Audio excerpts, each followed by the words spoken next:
Shalom Elohim, haleluya, puji nama Tuhan, semangat pagi, Bapak Ibu Saudara yang dikasihi Tuhan kita, Yesus Kristus. Jumpa lagi bersama saya Pendeta Samuel Mabuntu dalam Renungan Pagi ke 2658 hari. Renungan pagi ini mengudara.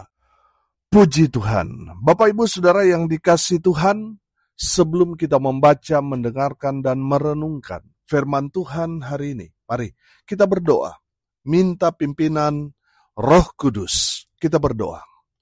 Bapa di surga, berbicaralah kepada kami semua.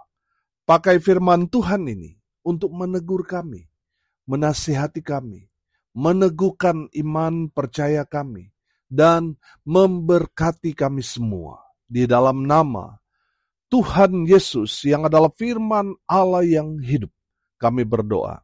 Amin. Haleluya. Bapak Ibu Saudara yang dikasihi Tuhan, bersama dengan saya kita akan belajar Alkitab dari kitab Kejadian sampai kitab Wahyu. Mari buka Alkitab kita. 2 Korintus pasal 5 ayat 1 sampai ayat 10. Demikian firman Tuhan. Karena kami tahu bahwa jika kemah tempat kediaman kita di bumi ini dibongkar, Allah telah menyediakan suatu tempat kediaman di surga bagi kita. Suatu tempat kediaman yang kekal, yang tidak dibuat oleh tangan manusia. Selama kita di dalam kemah ini, kita mengeluh, karena kita rindu mengenakan tempat kediaman surgawi di atas tempat kediaman kita yang sekarang ini. Sebab dengan demikian, kita berpakaian dan tidak kedapatan telanjang. Sebab selama masih diam di dalam kemah ini, kita mengeluh oleh beratnya tekanan, karena kita mau mengenakan pakaian yang baru itu tanpa menanggalkan yang lama, supaya yang fana itu ditelan oleh hidup. Tetapi Allah lah yang justru mempersiapkan kita untuk hal itu, dan yang mengaruniakan roh kepada kita sebagai jaminan segala sesuatu yang telah disediakan bagi kita.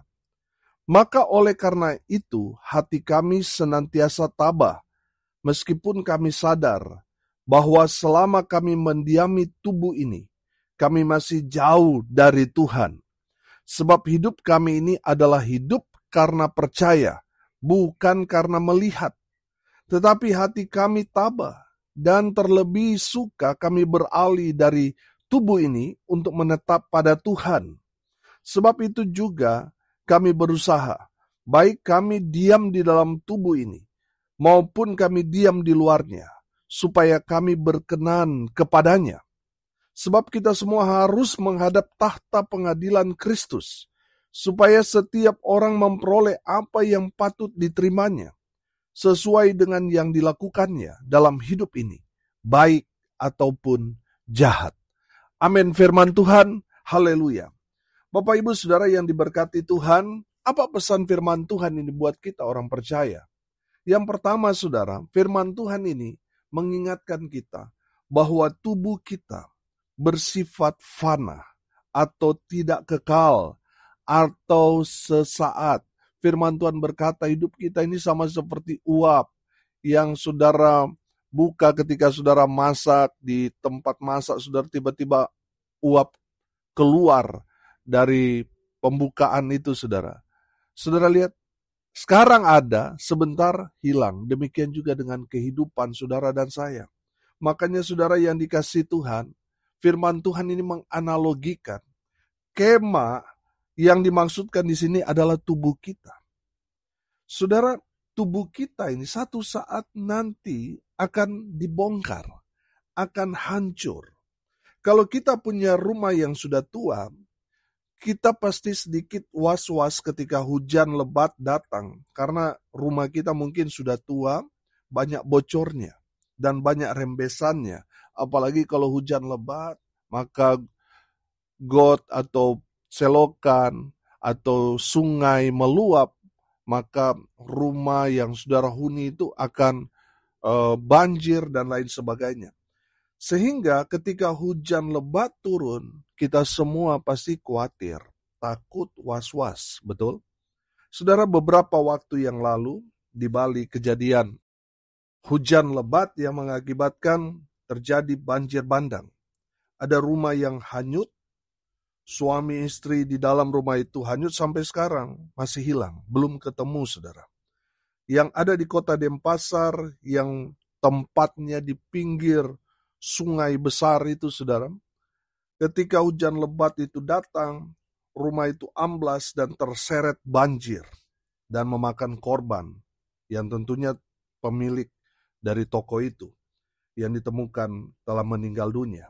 Saudara, mulai kejadian itu di Bali kalau hujan lebat semua orang tidak tenang saudara. Mereka kepikiran karena trauma dengan banjir bandang beberapa waktu yang lalu. Saudara yang dikasihi Tuhan, dari kejadian-kejadian itu kita belajar bahwa apa yang kita miliki di dunia ini itu hanya bersifat fana, hanya bersifat sesaat, tidak kekal. Apa yang kita kumpulkan beberapa tahun saudara itu bisa hilang dalam sekejap.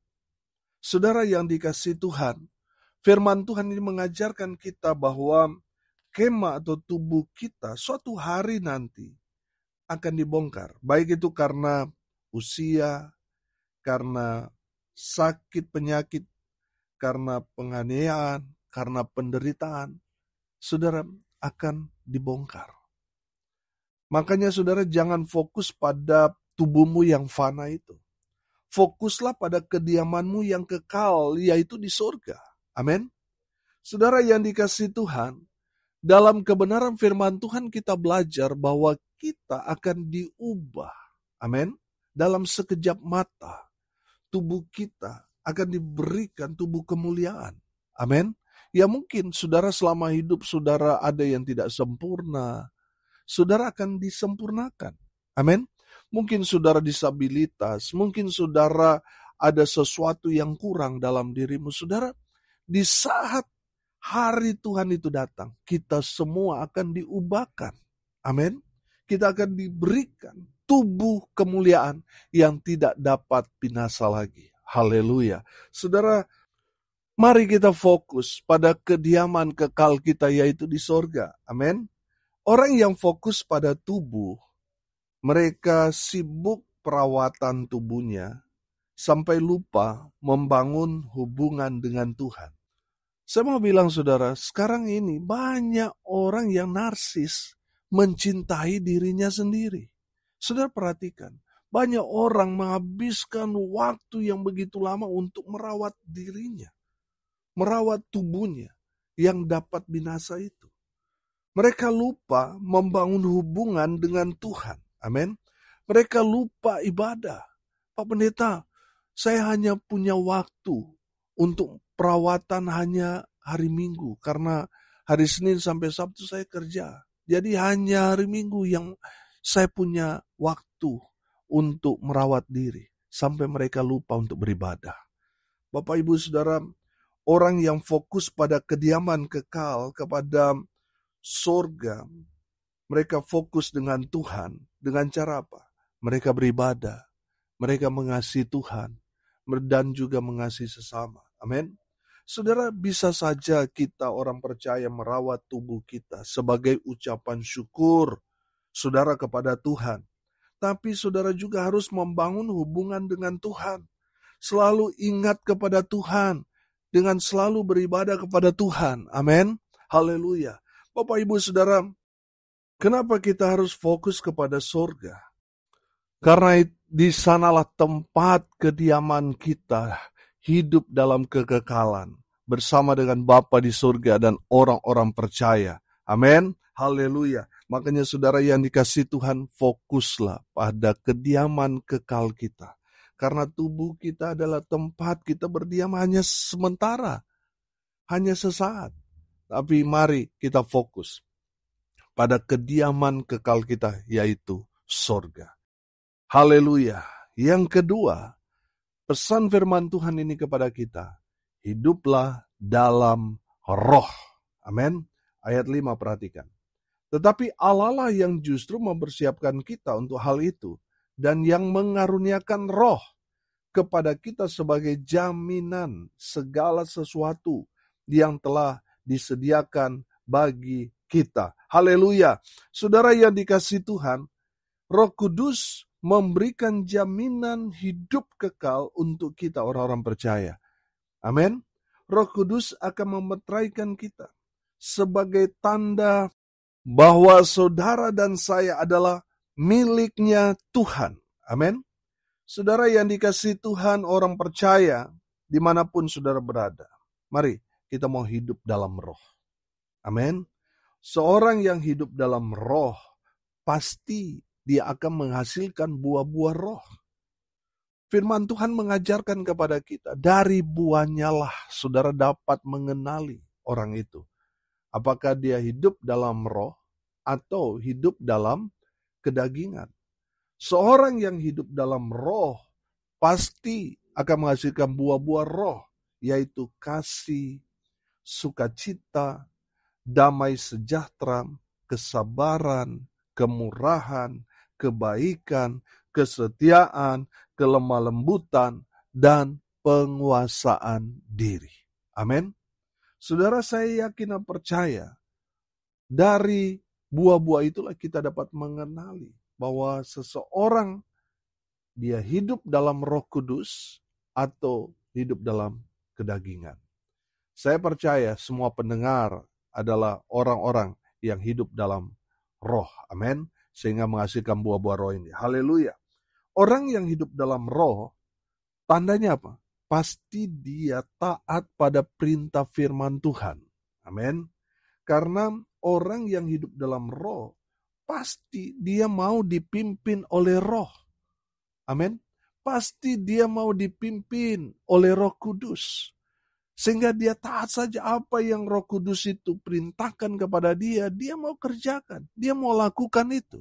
Sebagai bentuk ketaatan dia, penundukan dirinya pada pimpinan Roh Kudus. Haleluya. Bapak Ibu Saudara yang dikasihi Tuhan, hiduplah dalam roh. Amin. Yang ketiga, yang terakhir, hiduplah dalam iman. Saudara lihat ayat 7. Sebab hidup kami ini adalah hidup karena percaya, bukan karena melihat. Ayat 8. Tetapi hati kami tabah dan terlebih suka kami beralih dari tubuh ini untuk menetap pada Tuhan. Ayat 9. Sebab itu kami berusaha, baik kami diam di dalam tubuh ini, maupun kami diam di luarnya, supaya kami berkenan kepadanya. Haleluya. Bapak Ibu Saudara, hiduplah dalam iman. Hidup karena percaya, bukan karena melihat. Kalau kita sudah melihat, saudara, kadangkala kita sudah gak percaya sama Tuhan.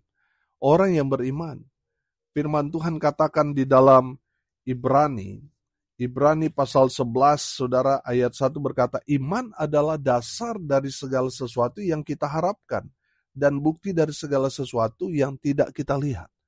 Sesuatu yang kita harapkan, saudara, lalu kita suatu saat nanti, apa yang kita harapkan itu menjadi nyata.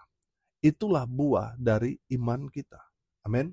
Memang sekarang belum terlihat, tapi satu hari nanti, apa yang masih di bayang-bayangan kita, apa yang masih ada di dalam pengharapan kita, semuanya Tuhan akan berikan kepada kita, sehingga itu menjadi nyata dalam kehidupan saudara dan saya yang beriman kepada Kristus Yesus Tuhan. Amin. Haleluya.